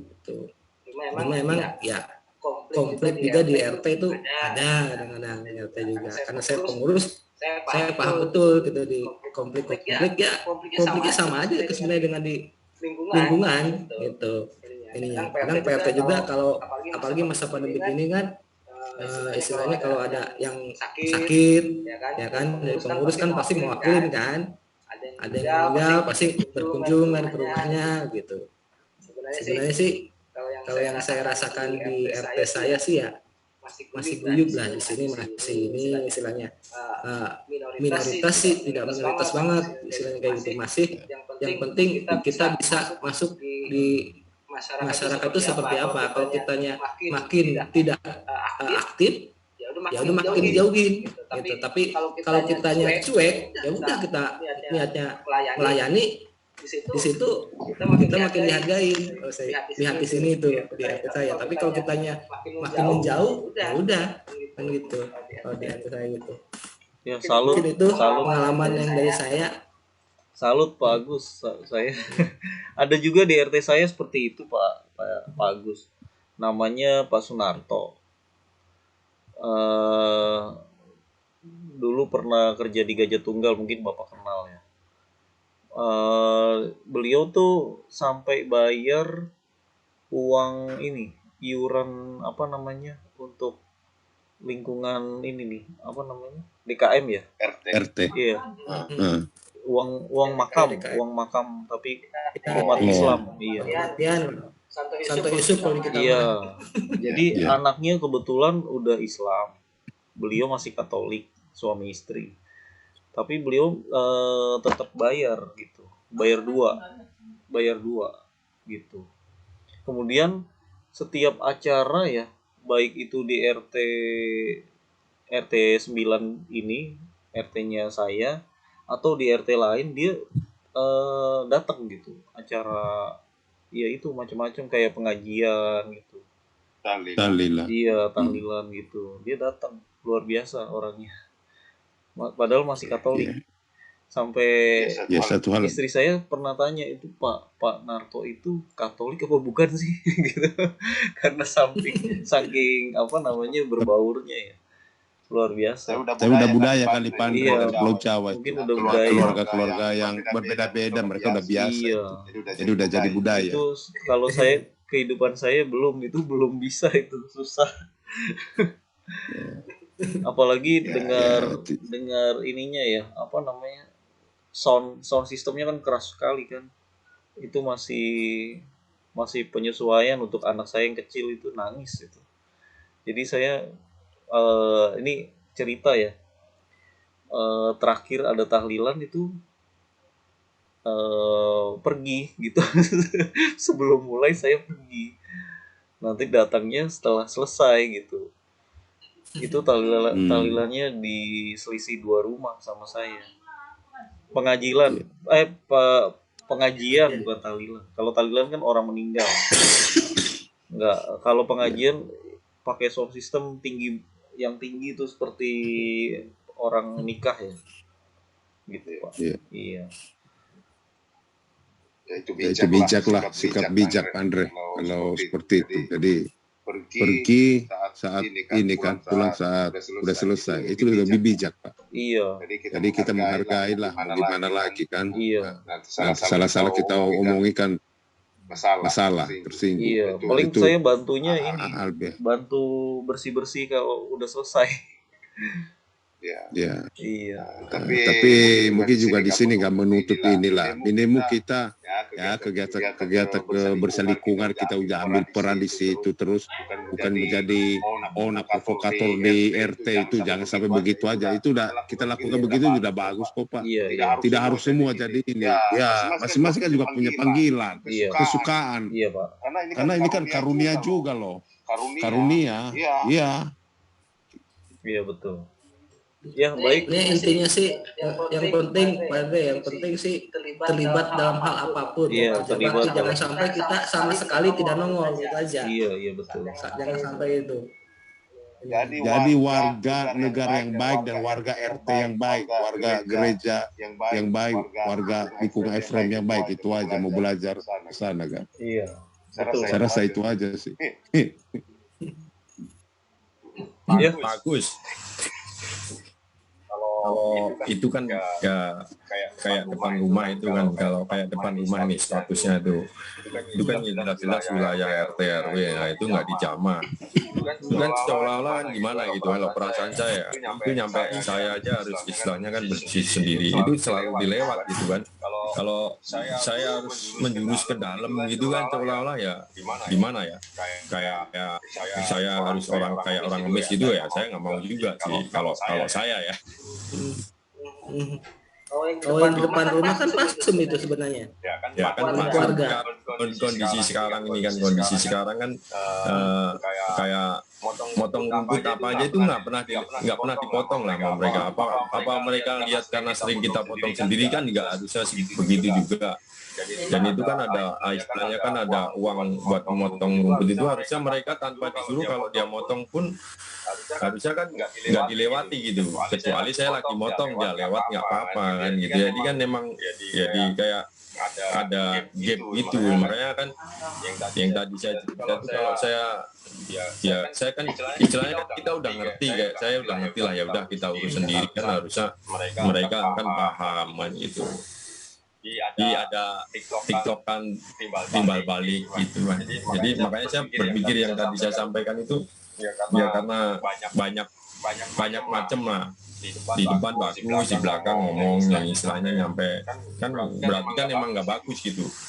Kalau saya pun harus tetap memaksakan saya harus ranahnya ke sana, kayaknya juga berat juga ya. Saya sih berusaha tetap saya baik, semua iuran saya bayar, ada kegiatan kalau itu ya kan saya tetap ada gitu. Tapi untuk terlalu ke dalam yang jelas kayaknya ya berat sih kalau di RT saya ya. Kalau Seharusnya sih yang motong rumput itu tanggung jawab RT-nya tuh, Pak. iya, tapi kan kalau saya biarin nyampe tinggi kan juga ada yang motong nih. Tapi Pak Edi, saya punya pandangan berbeda, Pak. Justru mereka itu menghargai Pak Edi karena merawat lahan itu, menghargai ya. Kalau mereka potong takutnya ada rumput jenis rumput yang memang nggak boleh terpotong, takut salah potong mereka. Kalau menurut saya, iya. Makanya bagus banget itu, mungkin mereka ya takut itu kan rumputnya kelihatan. Jadi menghargai menurut saya, Pak. Jadi kalau saya udah berpikir positif aja, udah biarin orang ini kita niatnya baik, bersihin aja udah. Kalau justru itu saya sih tetap bersihin aja kan, sampai istilahnya kan kita orang punya kan diri gitu, kan. ada yang nggak seneng kan kayak gitu. Bersuka cita nggak Pak? Mau ya silakan, tapi maksud saya harus ngemis supaya mereka baik sama saya, itu saya nggak mau itu loh, itu doang. Janganlah kalau kayak gitu mah. Bersyukurlah Pak Edi. Bersyukur jadi walaupun itu pasung ya. Kalau mereka potong berarti bisa dikuasai suatu saat untuk kepentingan umum. Tapi karena mereka memandang bahwa itu seolah-olah nggak pasung, tapi udah kepentingan 1-2 orang, mereka nggak mau ganggu gugat. Berarti udah nggak dihiraukan itu. Itu bersyukur, Pak. Saya punya kebun gitu ya. Iya, kebun orang. Udah jaga itu kebun orang. Kalau melanggar, rumputnya buat ini kok. Dibiari begitu, buat makan ini kambing kan. Mereka kan pasti mikir juga kan. Saya melihatnya bagus loh, Pak Edi. Saya kan nggak tahu ya. Pak Edi bersih-bersih, saya nggak tahu padahal mah. Ternyata RT-nya nggak bersih, tapi orang lihat yang saya pertama saya nggak tahu. Lah, Pak Edi rajin amat nih potong-potong rumput. Itu loh. Berarti rajinnya terpaksa. Berarti rajinnya terpaksa. Kalau orang yang tahu, saya, Pak Edi rajin amat tuh potong-potong rumput depan. Pasti orang yang lihat yang nggak tahu, yang nggak kenal apa-apa tuh pasti ngomongnya gitu. Iya. Kalau itu sih ya. Berarti itu Pak Edi menabur kebaikan, menuai kebaikan. Ya. Pemikirannya juga mungkin positifnya ya. Pak Edi gitu kegiatan olahraga, gerak badan di situ. Iya kan? Positif aja, Pak. Oke, Bapak, berhubung udah jam 9 lebih 20-an ya. Mari kita lanjut. Udah selesai ya, habis. Kita lanjut satu pertanyaan lagi nih. Oke. Umat Katolik terlibat dan bersuara di tengah masyarakat. Dengan cara apa kita terlibat dalam kehidupan berbangsa dan bernegara? Bagaimana dengan keterlibatan politik? Seberapa banyak umat Katolik yang aktif dalam politik? Sejauh mana para aktivis Katolik dalam politik menyuarakan nilai-nilai kasih dan kebenaran, atau hanya memperjuangkan kepentingan politik demi kekuasaan? Ya.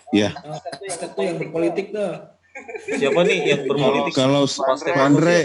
saya coba Pak Andre. Iya. Kalau mungkin sih pandangan saya, Pak, walaupun saya juga nggak terlibat dalam politik, tapi pandangan saya sekian banyak umat Katolik yang terlibat dalam politik masih sedikit sekali yang tujuannya itu untuk menyuarakan atau menyebarkan kasih nilai-nilai kerohanian Katolik ya, buah-buah kasih itu bukan, tapi masih lebih untuk kepentingan pribadi, politik pribadi. Oke. Saya pun melihat di sini keterlibatan gereja di dalam forum komunikasi beragama itu kan juga udah masuk ke ranah-ranah politik sebenarnya ya. Kita hanya istilahnya di situ bagaimana membaur, menyamakan persepsi, mencari persaudaraan dalam perbedaan, membuka tabir-tabir yang selama ini menjadi gap, saling curiga. Tapi masih banyak orang kita, bukan saya maksud menghakimi, itu hanya kepentingan politik mereka. Kepentingan politik mereka, dan saya pun tidak terlibat seperti mereka. Saya terpojok, saya tersingkirkan loh. Saya berpikir ini hal kecil aja bagaimana di dunia suatu politik yang memang benar-benar saling ini antara kita nih kepentingan. Ini aja membawa kepentingan umat, membawa di dalam perbedaan itu kita masuk. Mereka udah membawa ke dalam kepentingan politik loh. Itu pengalaman saya dulu itu dalam terlibat dan luar biasa. Saya kasihan banget ya. Hal seperti itu masih sulit kita mencarikan figur yang memang untuk menyuarakan kebenaran kasih Kristus itu di dalam ranah politik. Soalnya kalau kita masuk di situ kan, kita menyuarakan kasih Allah itu di situ kan, akan lama-kelamaan akan memunculkan cara berpolitik yang sehat. Oke. Saya ambil contoh waktu itu ya. Pernah dalam satu pertemuan politik waktu itu yang melibatkan orang gereja, itu sampai surat undangan saya nggak dikasih. Karena memang saya protes. Bahwa ini bukan kepentingan menjembatani kepentingan agama-agama lagi untuk dalam satu, tapi lebih ke politik. Lebih ke politik kepentingan. Jadi saya membonceng ini kepentingan kasih dari gereja, tapi saya memanfaatkan kesempatan itu. Itu nggak baik. Di dalam kitab suci itu mengatakan pun juga itu berdosalah kita kalau kita membawa pelayanan ini untuk mencari kemuliaan kita, untuk mencari keuntungan, untuk mencari jabatan kita, hanya karena atas nama gereja atau ini, itu nggak boleh. Karena semuanya hanya fokus untuk kemuliaan Tuhan, bukan mencari keuntungan buat kita. Itu yang terjadi. Terus akhirnya kita mau bersuara pun karena kepentingan ini tadi jadi sungkan. Saya kasih contoh, Pak. Dulu saya pernah suarakan di antara pemelu-pemelu agama di sana bahwa himbauan, saya mohon perhatian, mohon kepada para tokoh-tokoh agama dan para pengurus setiap rumah ibadat, kalau membuatkan sebuah ceramah, bagaimana umatnya itu bisa merasakan ketenangan dan mengarahkan sesuai dengan agama keyakinan percaya masing-masing. Bukan hanya membawa agama lain untuk menjelek-jelekin dan terkesan provokatif. Pada waktu bongkar semua, gak ada yang menjawab loh. Sapu waktu itu juga takut. Waktu itu yang dari Hindu, waktu itu dia langsung berani. Dia bilang kita jawab dulu nih, jangan dilewati. Ini pertanyaan Pak Stefanus harus kita jawab. Dia langsung ngomong, yang FPI, kalian ceramah, dia langsung ngomong loh. Wah, saya juga hebat, dia berani. Dan dikatakan waktu itu kita sepakat ini kita jadikan suatu ketetapan dalam mengambil sebuah poin-poin ketetapan yang harus kita terapkan secara keseluruhan kepada umat beriman. Yang seperti yang kata Pak Stefanus ini, kita tidak boleh berceramah, memprovokasi, terus ngejelekin kepercayaan orang lain. Tapi kita fokus aja dengan keyakinan yang kita anut. Gitu. Jadi akhirnya waktu itu timbul reaksi semua. Ternyata kan dari golongan-golongan berbeda-beda. Ada yang mundur, iya FPI itu. Ada yang itu banyak macam waktu itu. Jadi kalau saya punya kepentingan, pasti saya sungkan untuk berbicara. Wah, akunya tersinggung, saya nggak dapat dukungan begini, saya nggak dapat sesuatu. Ini permasalahannya. Bahkan waktu itu juga saya sempat difitnah oleh dari kita sendiri loh. Dari orang kita sendiri. Yang pada akhirnya untuk ada saya ajak orang waktu itu, dia protes. Setelah itu, waktu masuk dalam politik dia bilang, saya ada kok, Pak Stef itu nggak bicara seperti itu. Itu aja loh. Itu orang kita sendiri, saya juga heran. Segini murahannya ya, apa nggak ada cara lain untuk berjuang? Apakah harus melewati seperti ini, harus membawa nama gereja? Ini suatu kesalahan fatal kalau menurut saya. Itu kira-kira pandai. Jadi semua menjadi pembelajaran buat kita semua. Dan dalam berpolitik pun juga kita harus ambil peran. Jangan kita harus proaktif dalam menentukan sikap juga terhadap kebijakan-kebijakan pemerintah. Mungkin dari argumen-argumen juga di media online itu yang memang kita harus memberikan sikap secara positif. Banyak kan namanya berita-berita hoax ya. Kita juga harus menyikapi dan kita harus utarakan. Jadi tidak perlu ikut-ikutan provokatif. Kalau memang kita katakan ya salah, mungkin ini punya kekurangan, ya kita lebih mungkin berkata-kata lebih positif gitu, Pak, yang bisa menyejukkan hati semua orang gitu. Dari situ pun juga kita udah membawa kebaikan-kebaikan untuk orang demi kemuliaan nama Tuhan. Mungkin kira-kira seperti itu. Oke, Pak Andre, silakan Pak. Oke.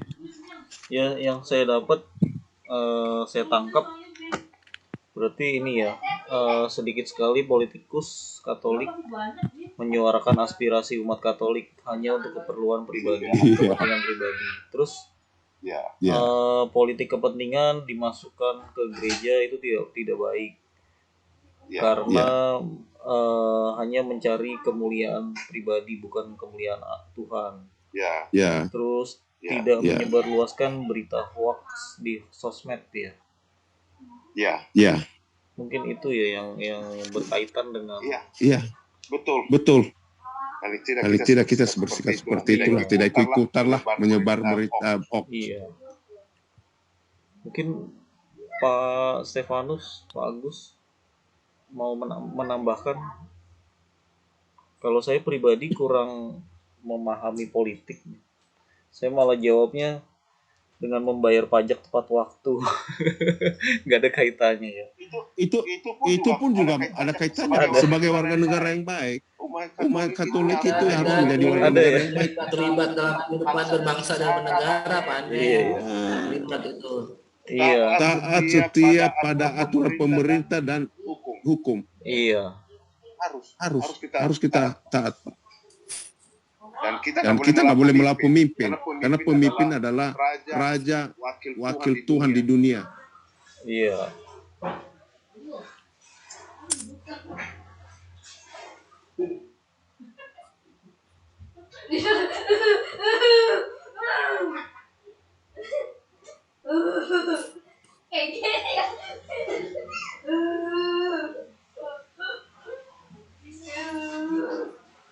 Oke. Mungkin tema 2 selesai ya, Bapak ya. Ya. Kita lanjut ke doa penutup. Mari silakan Pak Stefanus Koko jangan berisik ya, Kok. Ibu, bapak-bapak yang terkasih dalam Tuhan kita Yesus Kristus, sekian kita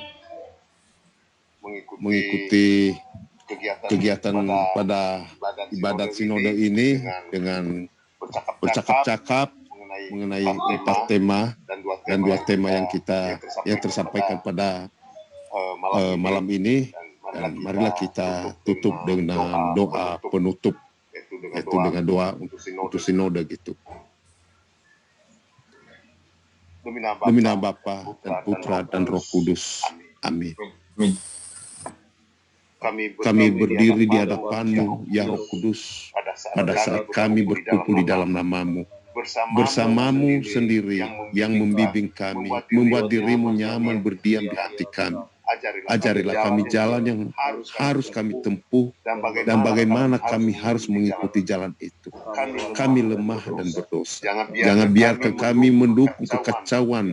Jangan biarkan kebodohan menuntun kami ke jalan yang salah. Jangan pula keperpihakan mempengaruhi tindakan-tindakan kami.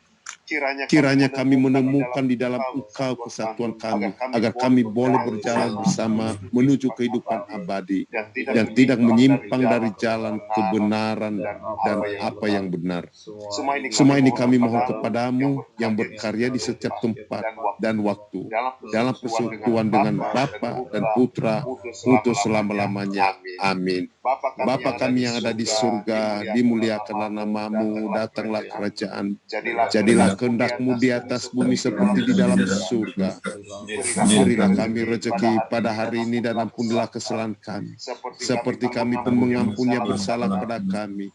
Dan janganlah masukkan kami ke dalam pencobaan, tetapi bebaskanlah kami dari yang jahat. Amin. Salam Maria, penuh rahmat Tuhan sertamu. Terpujilah engkau di antara wanita, dan terpujilah buah tubuhmu Yesus. Santa Maria, Bunda Allah, doakanlah kami yang berdosa ini, sekarang dan waktu kami mati. Amin. Kemuliaan kepada Bapa dan Putra dan Roh Kudus, seperti pada permulaan, sekarang, selalu, dan sepanjang segala abad. Amin.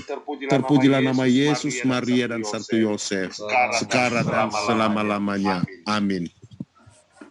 Marilah kita sebelum lagu penutup, mari kita tutup dengan berkat Tuhan beserta kita sekarang dan selama-lamanya. Semoga kita semua diberkati oleh Allah yang Maha Kuasa, dalam nama Bapa dan Putra dan Roh Kudus. Amin. Silakan Pandre, lagu penutup.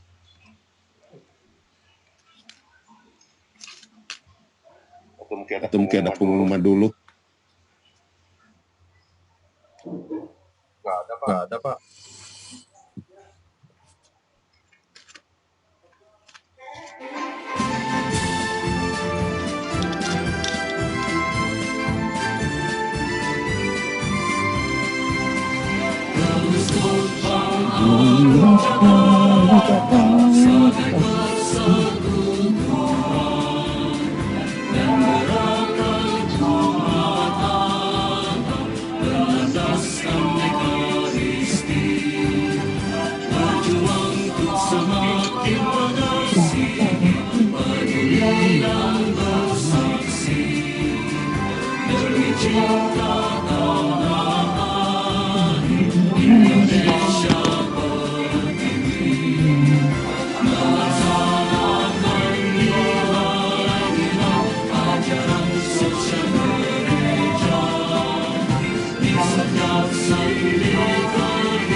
Sebagai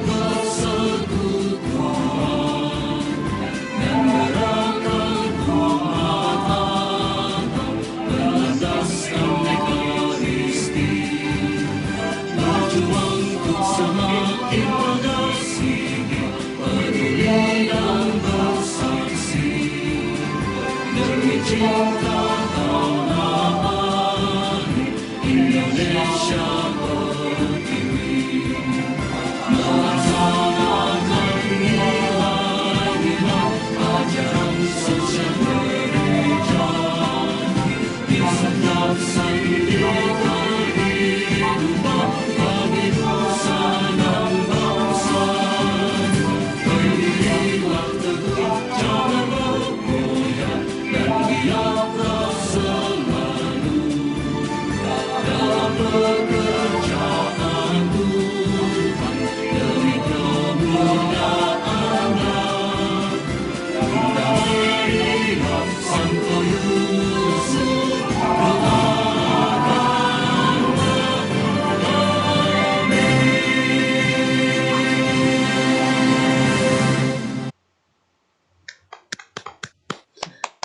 Ya, baik Bapak-bapak yang terkasih, terima kasih banyak. Terima kasih Pak Stefanus udah pimpin ibadah. Oke, Pak Andre. Terima kasih Pak Agus udah jadi lektor. Terima kasih Pak Edi udah memberi pengantar. Kita sama-sama belajar nih malam ini tentang hidup menggereja dan bermasyarakat ya. Saya banyak belajar dari kesaksian Pak Stefanus, Pak Agus, Pak Edi. Mungkin yang masih salah dalam hidup kita ganti dengan yang benar ke depan. Gitu. Kita sama-sama belajar. Ya. Ya betul. Untuk Sharing iman. Iya, sharing iman. Untuk membangun. Jadi pertumbuhan iman, iya. Pak.